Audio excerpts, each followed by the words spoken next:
Kinumpirma ng Philippine National Police o PNP na may 2 kaso na ng karahasan sa kabila ng paghahanda para sa Barangay at Sangguniang Kabataan Election o BSKE 2023. Habang umabot naman sa 474 ang naitalang lumabag sa gun ban mula nang maipatupad ito.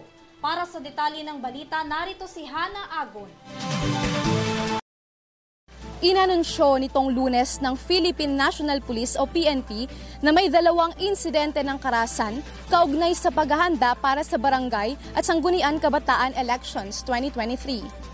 Ayon kay PNP spokesperson at Public Information Office Chief Colonel Jean Fajardo, ang mga nakumpirmang insidente ng karahasan na may kaugnayan sa eleksyon ay nangyari sa Libon Albay at Malabang, Lanao del Sur.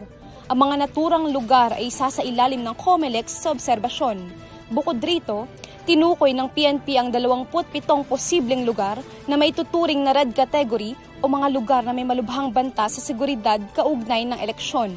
Samantala, higit na 474 ang naitalang lumabag sa gun ban at kabilang dito ang ilang mga pulis at sundalo. Anila, umabot na sa 286 na armas ang nakumpiska ng PNP. Kabilang na dito ang 273 na maliit na armas simula noong ipatupad ang gun ban nitong Agosto 28. Kaakibat nito, pinatutunayan ni Fajardo na mas pag-iigtingin pa ng PNP ang pagpapatupad ng mga batas upang mapanatili ang kaayusan at kapayapaan sa darating na eleksyon.